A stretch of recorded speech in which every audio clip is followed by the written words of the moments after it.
What the Tech is brought to you by ButcherBox. Skip the store and spend more time on what's important, family.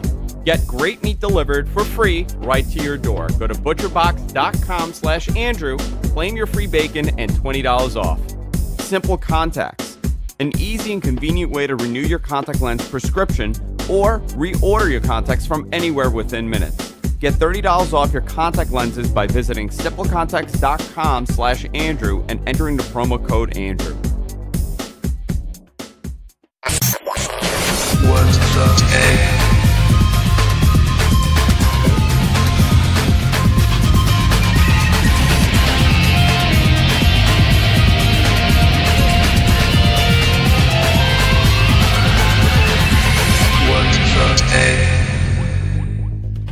Hey everybody, welcome to What the Tech. I'm Major Zarian. Of course, I'm joined by Mr. Paul Thurrott. How you doing, Paul?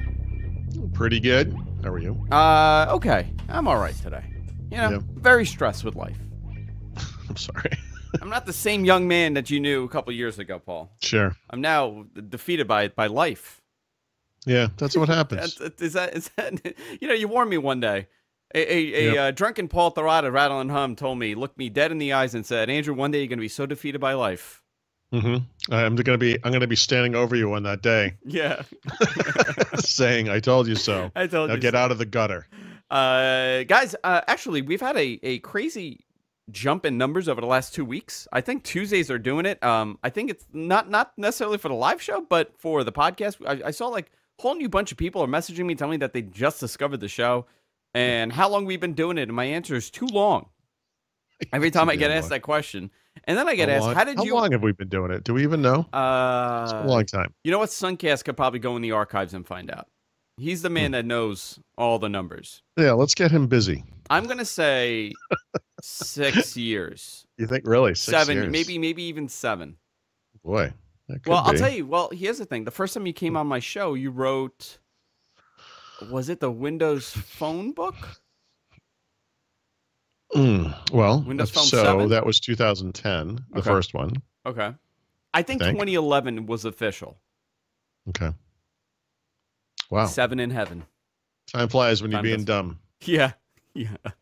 Guys, we do have a lot to talk about today. I want to talk about your experience with the first step into using S mode, living with S mode. You wrote a premium article on Thurrott.com, and my question was why you would want to do this. But I read parts of it. I didn't finish the article because there's like a two-parter here. I was living with S mode. Yeah, I mean, there's going to be more parts, but yeah, so far there are two. So I want to talk to you about this and a couple other things, of course.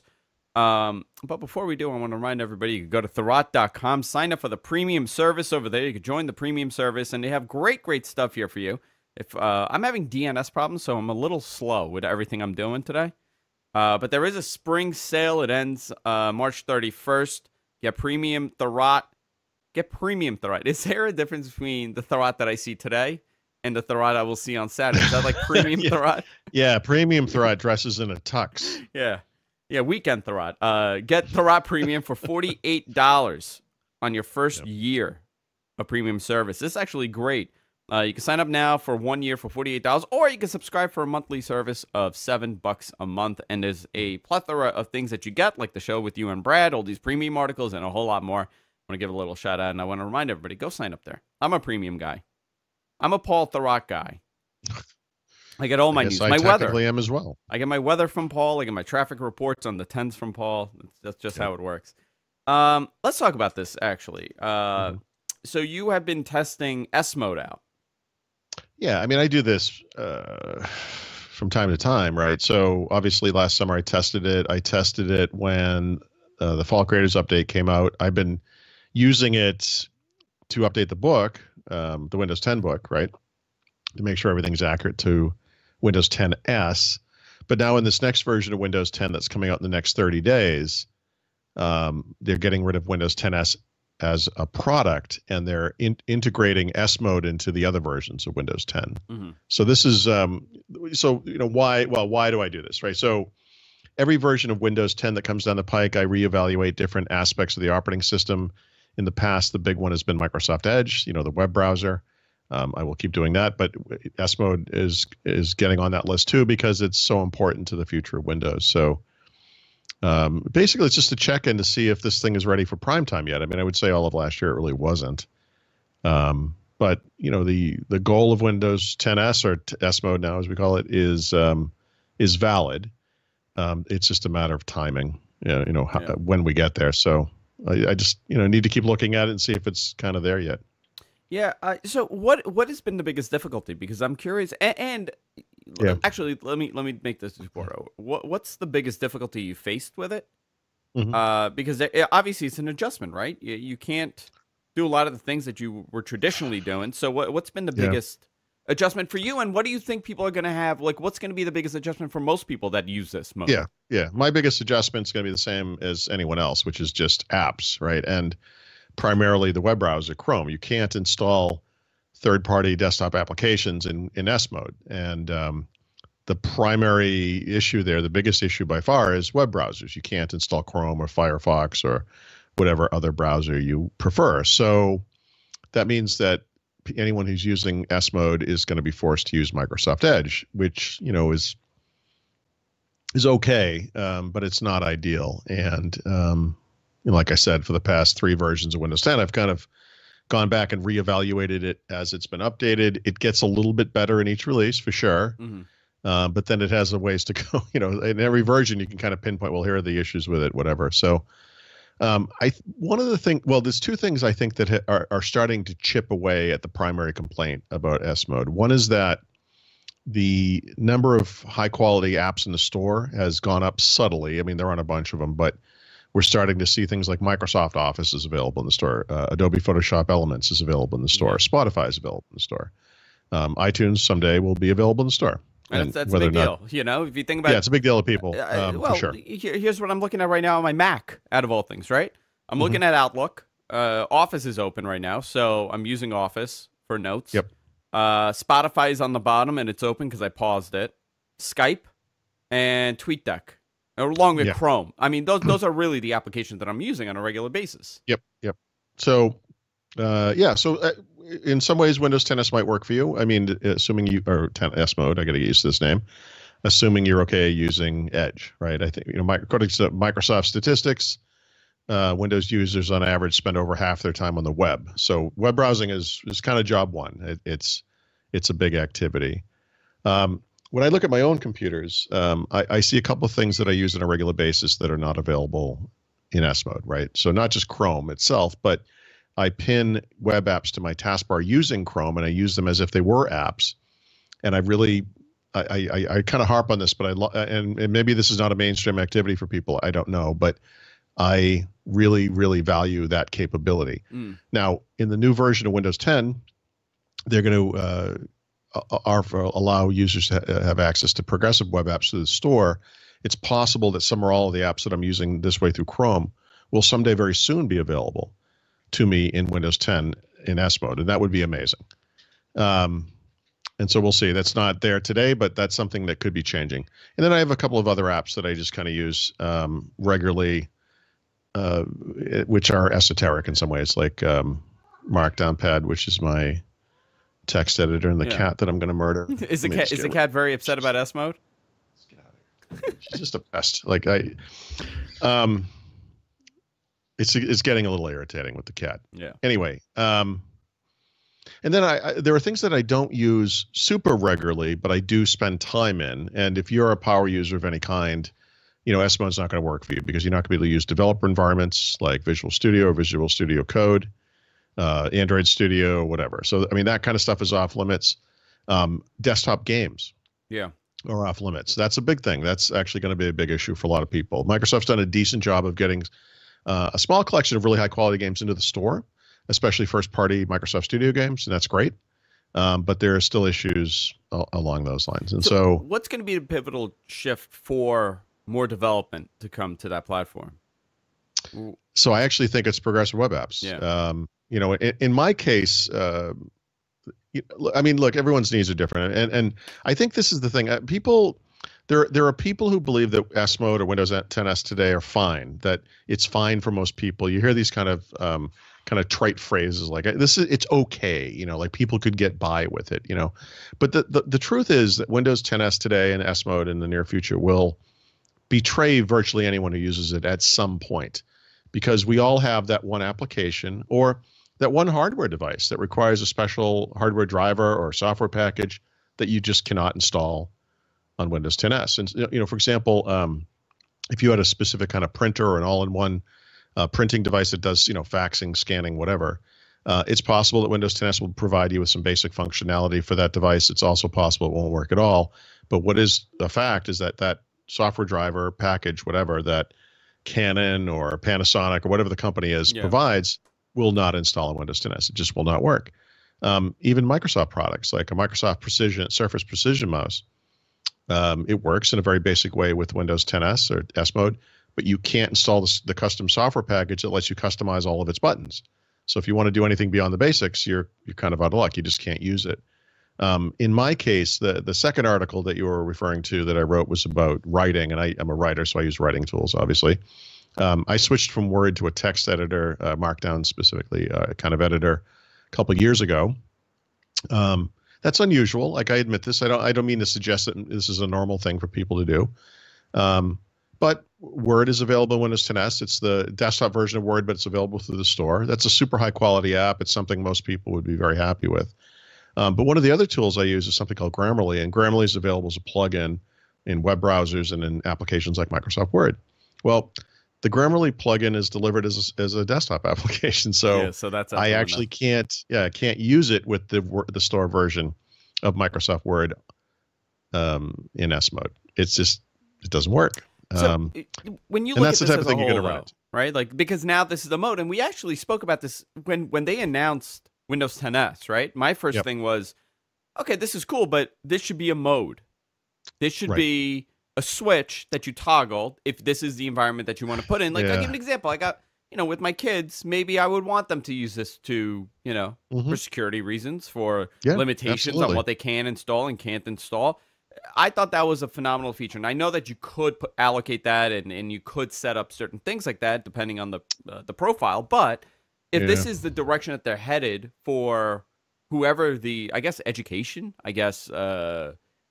Look, no, listen, I talked to them about this. It's funny. I keep looking at them like, seriously, are you serious? I mean, do you really believe this? But, even in their most recent blog post about S mode, Joe Belfiore said something to the effect of Microsoft expects most Windows users to use Windows 10 in S mode going forward. And that is delusional. Well, okay. I mean, it's delusional. You know how that would be possible? Yeah, I do. If by default on every computer you're automatically set on S mode. Well, but here's how it works out in S mode. So S mode works like Windows 10s. They're calling it's a mode. It is a mode. I mean, it's fair to say it's a mode, but you can't switch in and out of it. You can switch out of it. It's a one-way street. So you're running Windows 10 in S mode and you're putting along happily. Your stuff is working. You're downloading stuff from the store, whatever. And then you go to the web and you try to download an application, and it will download. But then when you go to run it, a dialog pops up and says, hey, you can't do this. Here's why. We think this is important. There are alternatives in the store. There aren't, actually. Yeah. But click here if you want to switch to Windows 10 Pro. It's free, right? And that's one of the changes they're making with S mode. The upgrade's always going to be free. It's a mode switch is going to be free, right? So you could be running Windows Home in S mode. You could be running Windows Pro in S mode. If you want to switch to the normal mode, you can do so on the fly. It's free. But you can't go back. You can't go back. Yeah, that's so. To your point, here's how you get most everyone in the Windows community running Windows in S mode. It's very easy. You make it a real mode, and you could, as a parent, like you were saying, this is an excellent idea. You set up child accounts for your kids on your computer. You go in and you install the couple of applications that you want them to use, and then you lock it down in S mode, and in other ways too. But you just put it in S mode. And now when they're browsing around the web in Chrome or whatever browser you think they should be using, and they click on a link, they can download it, but they won't be able to install it. That's a good policy to have for kids. It's smart. There are other parental controls in Windows that will trigger you getting an email saying, hey, your kid tried to install this. Do you want to let them? That kind of thing.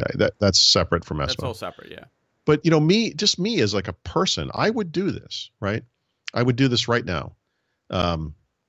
I would do my standard I have a couple of applications I need to run right up front. Chrome and Markdown Pad, let's say. Those are the two I want. I would install those apps, and then I would put it back into S mode, and then just say, look, obviously these things are going to keep running. Don't allow any other Win32 software to install itself on my computer. I think that's a great idea. Okay, so here's another hypothetical or question. Let's put in the ether, right? Mm-hmm.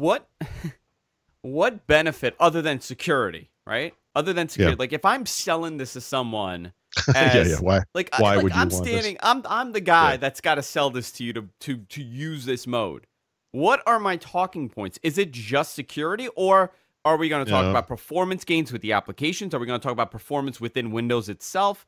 Yep. These are things that the consumer will probably, if you go to the consumer and say, listen, man, it's 30% faster, it's way safer, applications are better.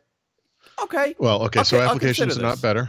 Oh, that's okay. So that's out. Yeah. So the selling points are security, like you said. It is also performance, and specifically performance over time. There's this belief, and I think it's largely true still today, that Windows degrades in performance over time. However, it's not usually because of the reasons that people think. Just like, well, actually, we don't know this for a fact, but I suspect that smartphone performance degradation is largely caused by the same problem, which is this. Over time, you install a bunch of crap on there. Mm-hmm. And a lot of time it's crap you kind of stop using. Like you download a utility on the web, you look at it, you're like, I don't really need this. It sits there on your computer. And maybe it runs a little processes every once in a while that looks for updates, or maybe it's put something in your startup group even that runs every single time your computer is booted. And over time, the resources in your computer are getting chipped away at largely by things that you're not even using anymore, maybe, or maybe they are by things you are using. It doesn't really matter, but there's all this additional stuff running. So when you reset a phone, or if you reset Windows today, on the same hardware, you will notice it runs really great in the beginning. Like it's really nice. And I think a big part of the performance degradation is this background processing stuff. So the theory is if you're running only store apps, you're not going to have that kind of problem. But it's actually just a theory. The truth is you're just not going to have it as frequently, because actually store apps can put startup items into the startup folder too. And when store apps use a central updating mechanism, so there's only one thing running in the background looking for updates for everything at one time, and that's probably better overall for performance. But there's no real data that says, like you said, 30%. Microsoft doesn't have this figure because it doesn't exist. One of the other theories, and one of the things that they would tout as a benefit, would be battery life. And the theory here is solid enough. I mean, the notion is if you're limited to running applications that only come through the store, then the applications you run are not going to drain the battery as much as some other applications can. So, for example, Adobe Photoshop is a known battery hog, even the version that comes in the store, by the way. So if you leave that thing running in the background and you're on a flight, like you're done. Uptime is going to be down by an hour or more, just by virtue of the fact that this thing was sitting there eating resources and consuming battery life. If you use an application like VLC Media Player to play back movies or whatever, that application is going to consume more battery life than the movies and TV app that comes out of the store that's part of Windows 10. Microsoft Edge gets better battery life than Chrome and Firefox. That's a fact. The OneNote version in the store probably does better on battery life. I don't know that this is a fact, but I suspect it does, than the desktop version of OneNote or whatever. So when you kind of add all that up, like what you're basically saying is by limiting your capabilities, you're also enhancing your battery life. But here again, like Microsoft doesn't actually have a figure because it would probably vary by individual because we all do different things. I mean, one thing I guess I've never tested this, but I do battery life tests on laptops and things. And the way I do it is actually using that store app, movies and TV. So in some ways, it's a best case scenario. And I don't have other things running in the background. It'd be interesting to test the battery life on the same device on day one and then test it after like 2 or 3 months after you have put a bunch of stuff on there and just kind of see what it looks like. I bet it does go down, So Windows 10S or S mode, overall, it's streamlined. It's a streamlined version of Windows. That's what the S stands for. Better battery life, better performance, especially over time, and better security because you're just using store apps. Really what they're called is, Microsoft describes them as store apps, but what they really are apps from trusted sources. Primarily through the store. There are actually a couple of weird little exceptions to how you can get apps in other ways, but nothing mainstream. So the issue is this, so you get this trade-off. Like there are these like kind of theoretical benefits on one side that have never been proven for the most part. But then you have these very real world limitations. You cannot run iTunes today. Someday you will be able to. You cannot run Google Chrome. You cannot, do the thing I'm doing with these web apps. You cannot run Markdown Pad, although I realize no one wants to do that. Whatever. Can't run Visual Studio. Can't run Android Studio. Can't run Hyper-V. Can't run PowerShell. You can't run Windows Subsystem for Linux. These are all things that maybe are on the fringes, from mainstream users, and you have to kind of make that decision. Yeah, but what isn't on the fringe? You know what isn't on the fringe? That crappy, software that came with your printer that you no longer could use. No, and that's what I mean. In other words, Windows 10s, I really do feel, or 10s mode, still today, at some point will bite you. I think that the problem with this is, if you think about it, is 10s or S mode is very much like an Apple thing. It's very paternalistic. Microsoft in this case knows better than you. Yeah. And they're going to enforce this limit. But it's like an all or nothing thing. Like, yeah, you can get out of it, but if you do, you just, it's like we're throwing you to the wolves. Like, I feel like there's this happy medium that can occur where I, as an adult, can say, look, I get it. I like what you're trying to do here. And of course, this would be my one time that Siri comes on during the day, because it always does that to me. I don't know why. But look, I'm buying into your future. I believe that what you're trying to do is valid. I want to do it. I just want to run Chrome. And in my case, I want to run Markdown Pad. And then when I'm done doing those things, I'm going to switch it into S mode, By the way, I might have mentioned this before. I'm just going to look at it. So my face is going to get bright because it's so white. But if you are running Windows 10 Home or Pro today, you can go into Settings and then Apps. And then, just right there. So in the first screen there, it's called Installing Apps, and you've got three choices. The default on these systems is allow apps from anywhere, and that just means it's Windows. There are no restrictions. Yeah. The S mode style, which is available in Home and Pro today, is called allow apps from the store only. And what that means is if you try to install something, you'll get that same dialog that Windows 10s users see. The only difference is you can turn it off, right? And this, by the way, is a mode. It's a two-way street. You can go in either direction. Well, that makes a lot of sense, right? Yeah. But there's also this third option that you'll never see in S mode. It's called Warn Me before installing apps from outside the store. Now I'm going to see if I can trigger this one, because it's kind of interesting what this does. In other words, you download Chrome or something, and you, let me find an exe here. Yeah, where's.exe, right? Is that what you're loading? Yeah, where's, yeah. Yep. Actually, maybe this just goes because, this is a Microsoft app. So I actually was smart enough to pick one of the exceptions. Let me run this little guy. Oh, this is working. Oh, I think because I already installed it. Oh, okay. I guess, once you install it, it just goes. So anyway, what it does normally, I'm in my downloads folder. So of course I'm installing things I've already installed. What it will do is throw up a dialog that looks like the Windows 10s dialog, but it says, hey, this is not a trusted app. We don't know where this came from. Are you sure you want to do this? And then, but you can say yes. And it's just like that little additional level of something where it kind of says, hey, I just want to remind you that this, that you could be impacting your performance, your security, your reliability, whatever it might be. And I think that's adult. Yeah. I mean, that's fine. And that's a perfectly, by the way, Mac OS does this, right? They do, this. By default. If you download an app from the web, by default, I think there's a setting you can turn this off, but the first time you go to run that thing, or you pull it into your apps folder or whatever, it will say, hey, this is from a trusted source. Are you sure you want to do this? Yeah. Or an untrusted source, or an unknown source, whatever the language is. And to me, that's a perfectly acceptable. And it's your choice if you want to turn it off. Like I've turned it off on mine, you know? Yeah. Just, treat us like adults. Yeah. This is interesting. I want to continue this. And you brought up the Mac side, and I kind of wanted to touch on that a little bit, on what they're going to be doing with the next, the next version of their operating system. And they announced WWDC a little early, right? Isn't it early for WWDC announcements? I don't remember what the time frame is for the announcement, but it's still in June, right? Yeah, it's in June, but I thought, I was surprised by them announcing it this early. But before we go on, I want to talk about our great sponsor, and that's Simple Contacts. I wear contact lenses, and I always find myself dreading, and this is for real. I absolutely hate going to the doctor, making an appointment to renew my prescription. It's just a hassle. And I've always thought to myself, man, I wish there was an easy way to do this. And, I've tried their services that, claim that you could just order within 24 hours. They ship it to you. No, it doesn't work like that. You need your prescription because you can't just hand these out. You can't just give contact lenses without a prescription. So here's something interesting. That's why I'm excited for Simple Contact.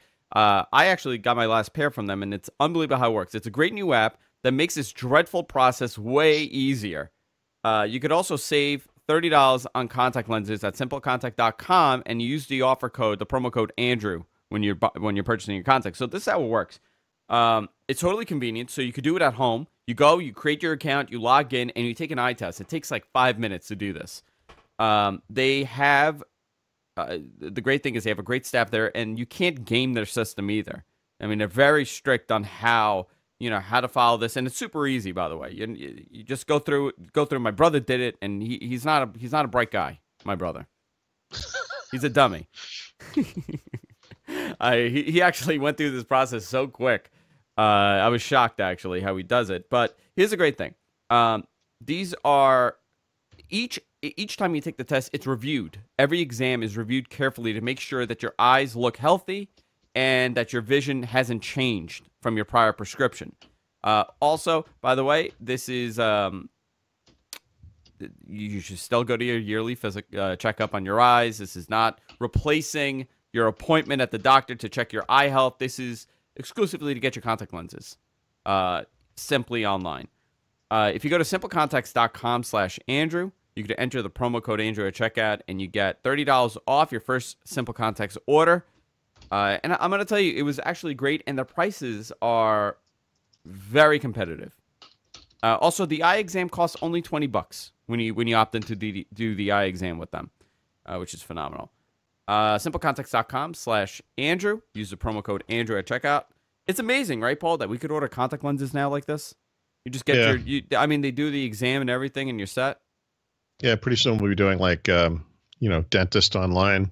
Yeah, I was thinking that. Why can't I? Why can't Why can't I stick a metal implement in my face? Can't it be robotic? Can't it be controlled by robots? Sure. This is great. IoT dentistry. Yeah. Thank you for Simple Contacts for supporting the show. All right. I'm like totally congested now. I don't know what happened. Now I need to call a doctor. I am too, actually. Yeah. I think it's the change in the weather. So we were talking about, Windows 10s and how that's going, but on the Mac side, right now the direction is to to incorporate iOS apps. Yeah, I feel like on the Mac, there was a big push a while back. Remember, Steve Jobs at the time put up that virtuous cycle graphic, and he talked about how the core of iOS had come from the Mac, obviously, but now they were in a position where iOS had advanced to the point where there were features from iOS that made sense to bring back to Mac OS 10 at the time. Mm-hmm. And they implemented all these iOS-like features in Mac OS, some of which were kind of successful and some of which weren't, whatever.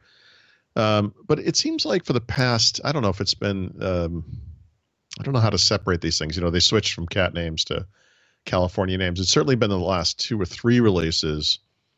It seems like not that they've backed off from putting iOS type features in the system, because obviously there's like a Touch ID button in certain MacBook Pros and so forth. But it seems like the focus lately has been more on fit and finish and low level technologies. Like the Mac is like Windows is kind of a mature legacy desktop operating system. It may not make sense, for them to ever do like a major UI overhaul ever again. Yeah. And they've kind of settled into what I think is kind of a more appropriate, I don't know, kind of update cycle on that system than with Windows. I mean, Windows is like that middle-aged guy who shows up at the party and he's wearing like a white leisure suit and he's acting like he's a young guy, but he really stands out as not being a young guy. Yeah. You know what I mean? That's Windows 10. Like it's like act your age. Like it's just, we don't need emojis and 3D and mixed reality. Like this is just surface sheen. Like it's we're just keeping busy to be busy, not really thinking through what it is that people really need on this system. Yeah, I'm trying to think how this is going to be implemented, because if the Apple of a couple of years ago, I would have said, wow, they would probably bring over the entire, change the recommendation when you're submitting an app and give people X amount of time to have their app work on the Mac Yeah. platform. But now I don't know if they would launch with this, with the Apple way of forcefulness.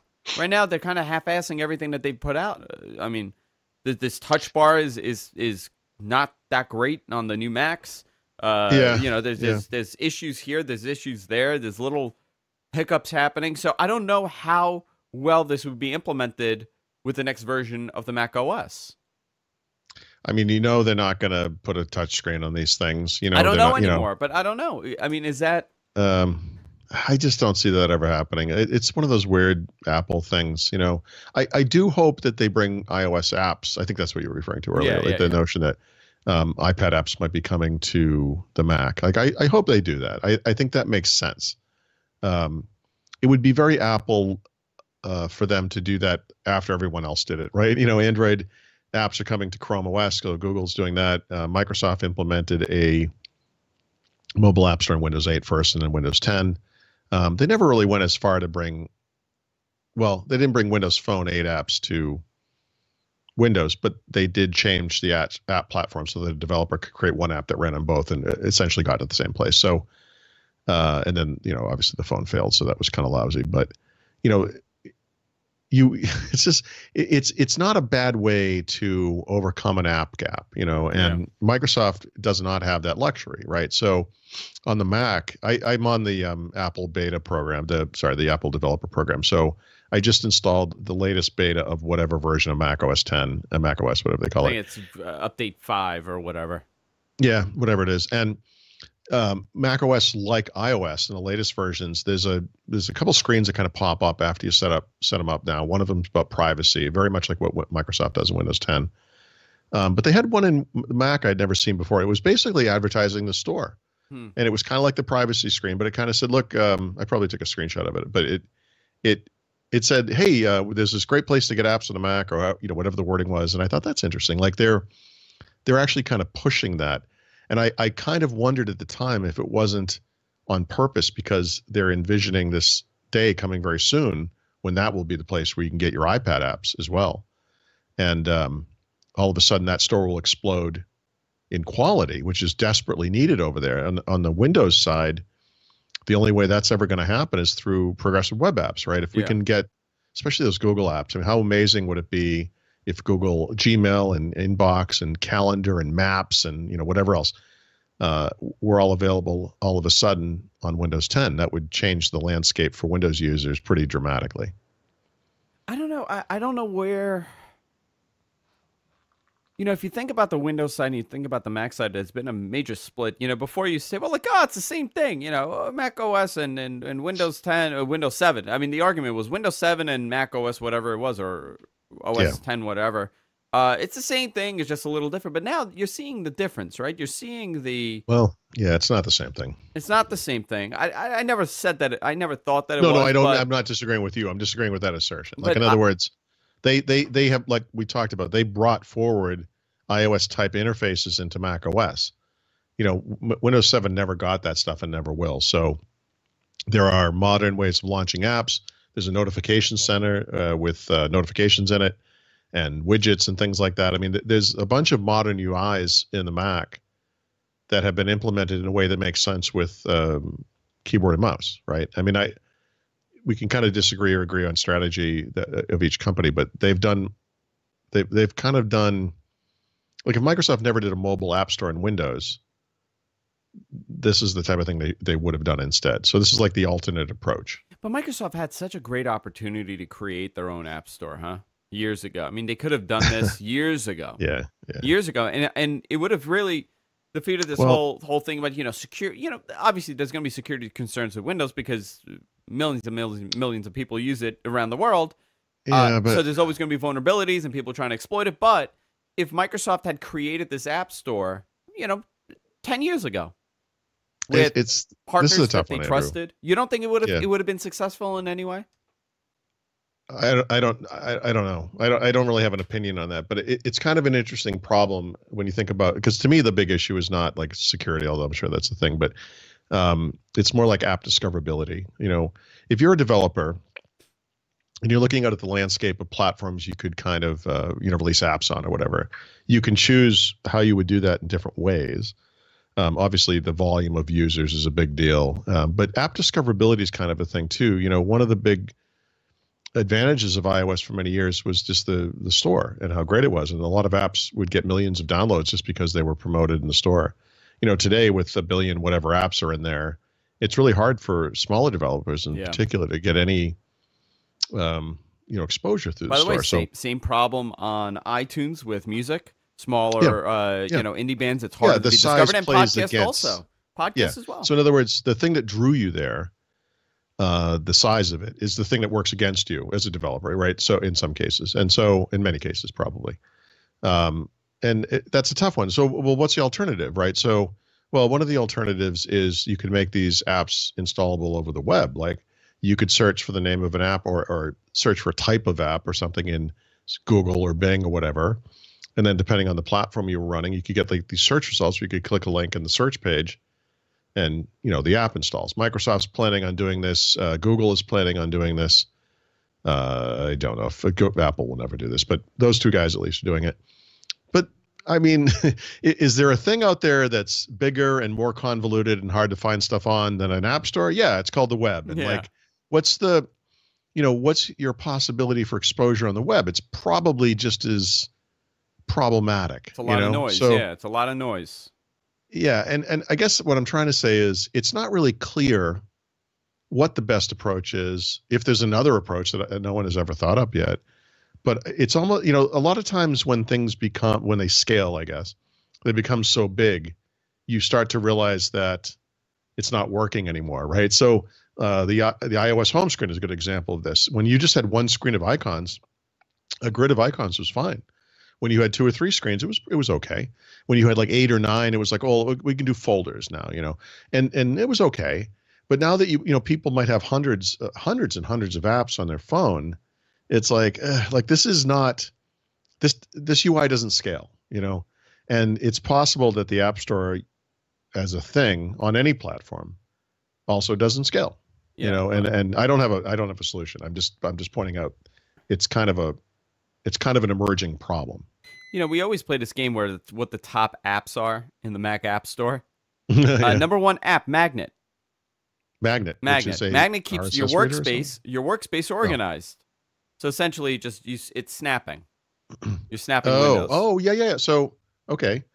That's the number 1 app. Sorry to distract you real quick. Yeah. I don't have my Mac in front of me, but I'm in the same way that I'm doing like a living with Windows 10s thing right now. I might do a thing on living with the Mac. And when I look at the Mac and I think about the shortcuts and the habits that I've developed in Windows, some of the things I use a lot are not available on the Mac. And one of them is snapping. Yeah. I'm curious. I use a utility for that. It might be Magnet. It might be something else. I don't remember the name of it, but I've configured it so it works like it does in Windows, where you can hold a key and an arrow key and snap, windows, maximize them, whatever. That's a good example of something that's not in the Mac for some reason. Like, it's like, why wouldn't they have it on the iPad? Like, is why? That interesting? Yeah. Yeah, I'm looking. Well, there's a third-party app, and it's the number 1 app, and it has 9,000 ratings of 5 stars. Wow. I should go look and see if that's the one I'm using. I'm going to download this. It's 99 cents. Actually, I can look it up online. So the second one is Logic Pro X. Third is Final Cut Pro. Third is Adware Doctor. Dr. Clean Pro. Affinity Photos. The Sims. Notability. Main Stage 3. Affinity Designer. I guess and then Mirror for Samsung. I don't know what this is. Mirrors for Samsung TV. Wow, this is interesting. Application to mirror your screen from your Mac to any Samsung smart TV. No wires needed. I wonder how well this works. By the way, not to get off on a completely different tangent, but because everything you say reminds me of something else. Oh yeah, I'm good at that. We have a Samsung smart TV. Yeah. Watching House Hunters today at lunch, as we always do. Of course. Yep. And there's a little toolbar thing that lets you choose sources and then apps that you might have installed on the TV. And one of the spots is an ad, and I don't usually ever pay attention to it, but the ad today which I saw, and it was like that record scratching sound where I just sat there and stared at it for a second, like I couldn't believe it was there, Yeah. was for the U.S. Army. It was an app for the U.S. Army. No, it was an Oh, an advertisement for the ad U.S. Army. on the thing. Yep. That's interesting. Yeah, I didn't like that. I felt that Everything was is an ad, slightly man. inappropriate. Everything is an ad. Everything is being sold to you now. There's no. Everything is Yeah. an angle. Everything is an ad. Like every time I talk about a product on the show with you, I always have to be like, "This is not an ad. They're not paying me. Yeah, I actually like this." You Yep. know, like Yeah, exactly. and it's such a So, weird. Like I tend to do that in my real life now because I'm so used to being defensive about being positive or negative about something because everybody thinks it's some sort of angle. yeah, yeah. No, Even with our ads, we I mean, spent, I we spent, go ahead. sorry. Sorry. No, it's okay. I'm sorry. No, it's the mixed mind. It's the Skype delay. Damn it. Yeah. No, even the ads that I have, these are products that I love. With that Yeah, said, it helps. That and I'm helps a not- lot. You know, I'm not a shill for my ads, but I do want to talk about ButcherBox. Um, nice segue, yeah. by the way. No, actually, I do want to talk about this because you kind of did the primal thing, right? You did the meat diet. You just say meat. I wouldn't call it. I mean, I did a keto A diet. keto, yeah, but it's Which heavy. is- It's heavy on the meat side. Yeah, I would say so. Yeah. So it's been terrible with. I was talking about this during this live read and a couple of weeks ago, and I got so many emails from people saying like, "Listen, I know what it's like. I gained like 20 pounds when my wife had kids. When my wife after my wife, every kid I gained like 10 pounds, and it's so hard. And this is something you guys should do together. So for me, when I lost all that weight initially, I pretty much stuck to the diet that ButcherBox provides you with, and it was primarily I was sticking to really high quality meat. I'm nothing, I'm not talking about those prepackaged sale things that you get at, I don't want to name the store, but it begins with a W. Jeez. I went to my in-laws and they were like buying a bunch of stuff and I saw like they bought like, God, what was it? I forgot. It was like a steak or something. And it said it was injected in it with all the saline to plump it up, to make it look better. And I'm thinking, I'm like, ugh, why? And there's a great way to avoid this. So here's how ButcherBox works. You could choose from a curated box that includes mixed high quality beef, chicken, and pork, or you could customize your box depending. Like if you don't eat pork or you don't eat chicken, you could just customize it and just put whatever you want in the box. Each box is shipped with careful calculation with the amount of dry ice to ensure it remains frozen after it reaches your doorstep. So example, if you live in Arizona or you live in New York, and depending on what the climate is, they know exactly how to preserve this. All the meat is delivered for free to your doorstep. You don't have to go to a very expensive butcher. You don't have to go to the store. And the quality you select, at least the way that it works is that you pick your meat, right?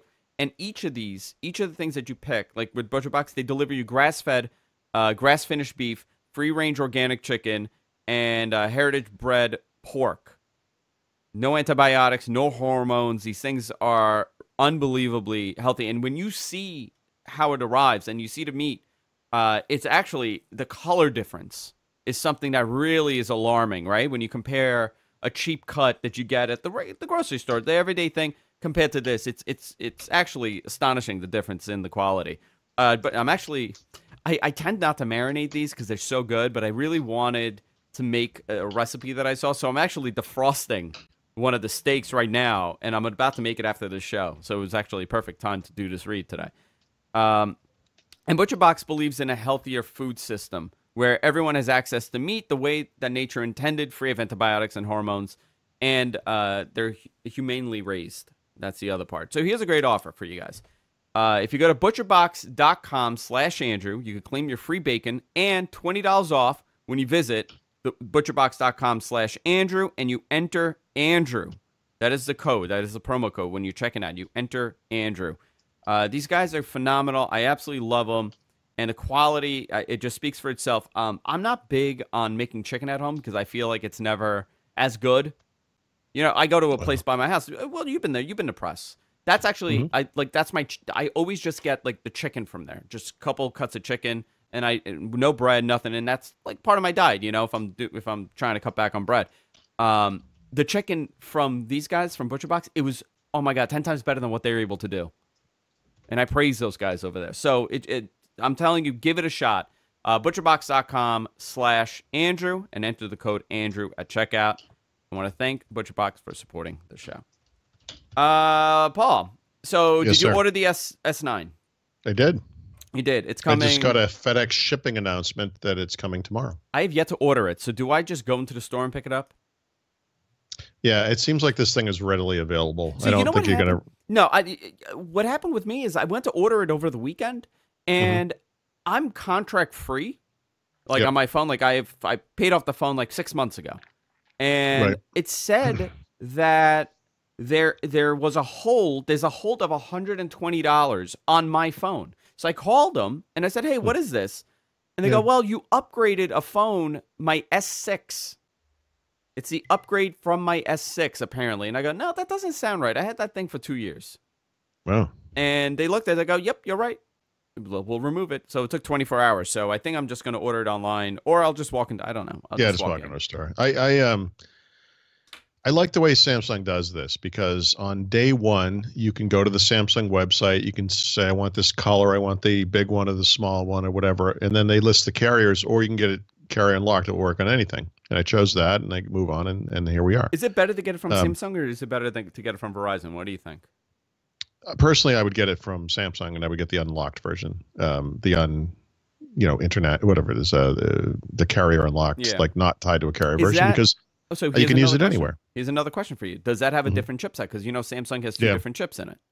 So I didn't look that up because I don't use Verizon, but you should look at that. I bet you could find that out very quickly. Because from what I've read, in other words, it might be GSM only or whatever. Yeah, it could be. It could be. But even the processor is different on their international version. I don't know if you that's know. true. If you saw that. No, I do. Yeah, that's true. But I don't know if you know that, Paul. I don't know if you do your due diligence. Thank you, Andrew. Tell me some other things I already know. I do know that. But Apple, by contrast, when the new iPhones come out, you can only get them through a carrier at first, typically, and certainly that was the case with the iPhone 10. So you have to wait. I think it was a month or two before you could get the unlocked version that would work. And I think the Apple one is truly universal, like it will work on any carrier. But that's, when I got the iPhone 10, I had to wait whatever amount of time it was, 30 or 60 days. I don't remember. So, in that case, I kept looking at Apple blogs, which I love to do. Those guys are really well informed and smart. And just waiting to see when this Apple thing changed. And it, like I said, it took a while. So that I could get this thing on day one from Samsung, no hassle, whatever, is well done. Like they do a good job with that. I wonder if that hinders them in any way, or they don't have the same philosophy. Because Apple could honestly provide every single person that walks into a store with an iPhone for that day.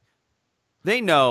Yeah, I mean, I can't speak for other iPhones, but I think in the case of the iPhone 10, they actually did have stock issues. Like they didn't have a lot of them. And I'm sure what they wanted to do was make sure they had enough of the versions that were carrier specific right up front. That's what they focused on. Yeah. To make sure that demand was met. And so, but this policy dates back. It's possible that the iPhone 8 and 8 Plus were available unlocked on day one. I never considered those phones. But in the past, I went through this. I'm sorry, I didn't go through it, but I noticed this in the past. The reason I didn't go through it is because I did the iPhone upgrade program, and that is tied to a carrier, and I did AT&T. But I always want the one that's unlocked. And in the case of like the AT&T iPhone that I still have, I get it unlocked by the carrier, as soon as I can. Also with Samsung, if you do it through Samsung, it's a yearly upgrade. Right? If you do the upgrade program. If you do the upgrade program, yeah. Yeah, it is on Apple too if you want it to be, yeah. Okay, so let's see. I could do unlocked, but would it work on Verizon? That's a good question. It will definitely say. Okay. It's got to say right there. It has to. It says carrier, and then it says unlocked, and it's $1. Actually, this is funny. The unlocked version is $839. The Verizon version is $929. Yikes. Isn't that? Yeah, it's almost $100 more. It's $90 more. Oh, maybe the unlocked version doesn't work on. Yeah, the AT&T version is $914. The T-Mobile version is $840. That's crazy. Sprint is $912, and US Cellular is $919. I don't know why they have that listed there. That's funny. Build this right now. If you. So have you ever done the trade-in? Because I got this S7 with a cracked screen. Can I trade that in? They will accept any trade-in, but what you'll get is, I think it's $50 or That's $100 fine. I'll take on that. anything. On Yeah. anything. How many So when I devices did can I trade this, in? Can I keep? I could have traded in my Google Pixel 2 XL for $300, and I was like, yeah, if I'm going to get rid of this, it's going to be worth more than that. I don't see any language explaining what this is good on. You should look this up. Cheesy Patty in our chat room says Apple still holds back the unlocked iPhones at least a month. Yeah. Okay. I mean, I know they did with the iPhone 10, and I know they did. Thank that you, Cheesy past. Patty. Yeah. I want to trade in a Samsung. Let's see, S7 Edge. Trade-in value is $300. Can I tell them that it's crappy, like it's broken, or they don't care?